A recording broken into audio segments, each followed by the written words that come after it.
Welcome Aries, thank you for joining me for your monthly forecast for June for the Sun or the Ascendant. If you've yet to subscribe to my channel, I'd be honoured if you did so now. You can also connect with me directly on Twitter at Horoscope Ace. Please do so, it will be lovely to have you along. Also, if you'd like to have a one-to-one or embrace real astrology through my astrology reports, please see the offer beneath this video. Now, I'm going to approach this month just like I did May, with a great deal of care. Obviously, depending on the country you're located in around the world, your relationship with the COVID situation may vary. But I'll try to be as inclusive as possible in how I approach things. Now, ordinarily, with the Sun and Venus in a conjunction in the first 5 days of June, you would be absolutely buzzing. Your words could have a magical impact on somebody you encounter, and they still can. But you do need to measure each word with care, because Venus is in a retrograde through to the 28th of this month. Now, that doesn't mean to say that someone's going to get the wrong end of your stick, but it does mean that nuances are going to be important, not least because your ruling planet is Mars, and Mars is about passion, and it's about action, and it's about initiation. But it's becalmed this month through till the 27th in the 12th house of your situation, and through to the 18th it's going to be in a very delicate conjunction with Neptune. Therefore, your physical drive may be a little down. And even though the Sun initially connects beautifully with Venus, even taking into account that retrograde, I do feel it's possible that past issues can be very powerful. It could be that something sad or something very sensitive. Perhaps you're going to be thinking about someone you used to be involved with, used to be in your life, perhaps someone in your family that you had tremendous fondness, love and respect for. Their energy can come into your situation very vividly. Now, because the Sun is going to be squaring with Mars and Neptune, that's a more jagged edge between the Sun and Mars, and that can make us inclined to be a little bit more forceful or direct. But because it's tucked away in this psychological area, and Neptune can distort the physical drive of Mars, I feel that your energy can actually be a lot lower than normal.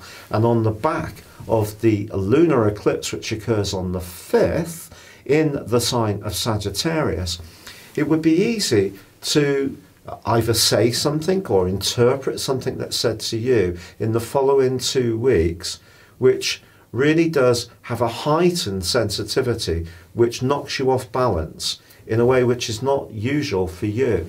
So communication does take on a much higher frequency, but a much more sensitive one.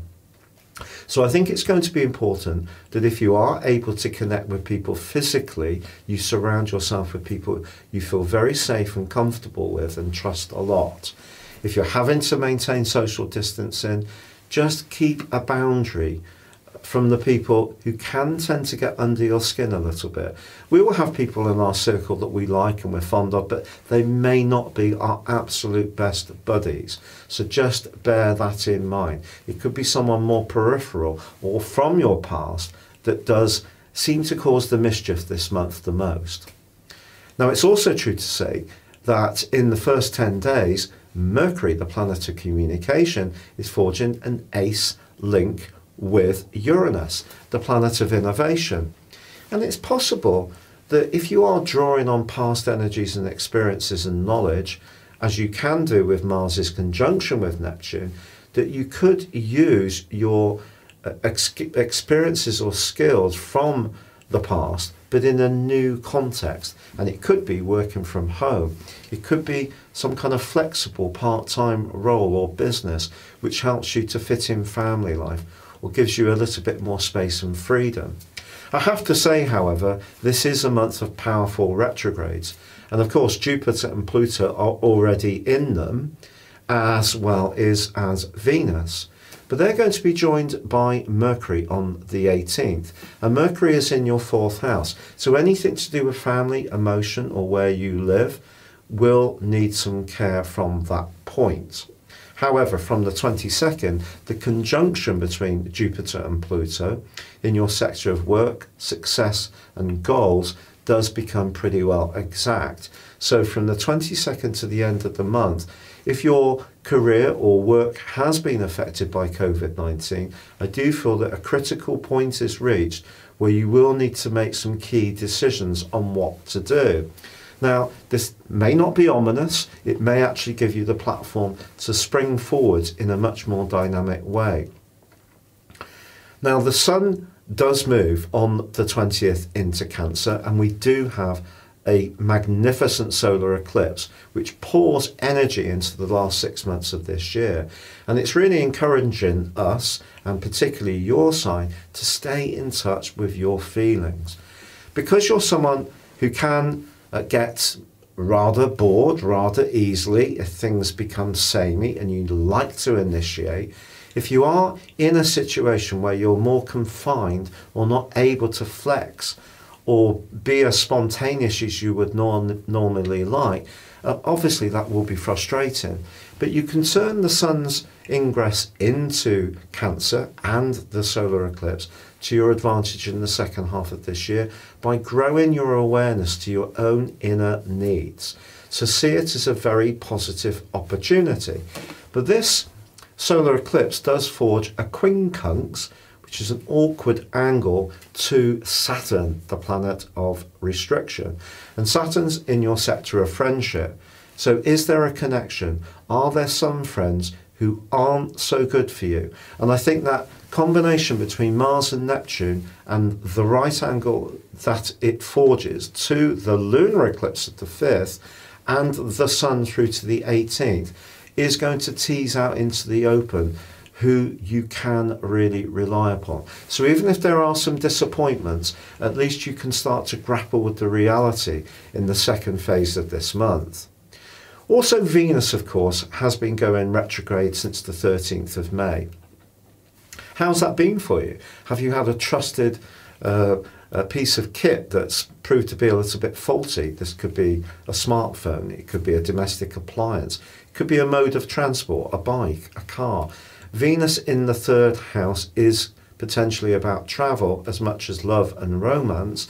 So if there has been some kind of slowing down around those areas, you haven't been hearing from someone as much, or a device has proved to be a bit unreliable, you may have to decide whether you do want to invest any more time or energy or buy something new. But I think Venus starting to go forwards from the 25th will be helpful, although she doesn't come out of shadow until the 31st of July. So I think choosing your words carefully is going to continue to be a really important theme.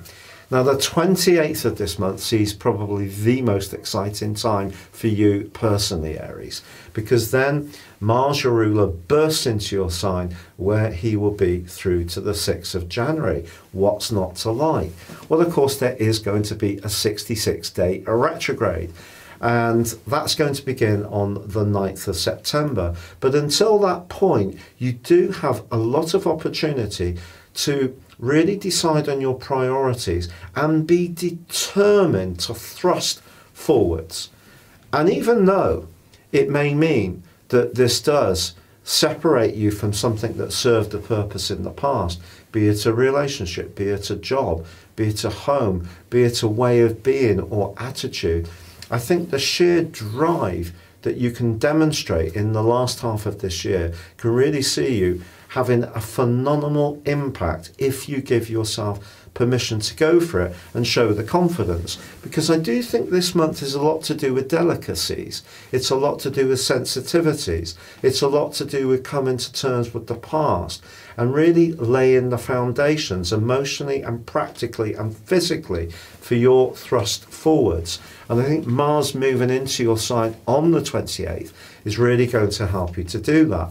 But don't forget, the North Node is in your corner now when it comes to communication. communication. So despite the fact that Venus is in a retrograde for this month pretty well the whole time, and the Sun is clashing with your ruler and Neptune, you do have an opportunity to go forwards. And it's all about building the communicational contacts with the people who are going to be important for your future. So there's some kind of transition that's going to go on this month for you. And whatever the outer circumstances we all face, in whichever place we live, whether you're in New Zealand or Australia, which have done a great job with COVID, or South Korea, or you're in somewhere where perhaps it's been a more difficult home, such as Britain or the States, and we may still have to be observing a much greater sense of limitation, I do feel that this set of influences this month can be profoundly important for your long-term future.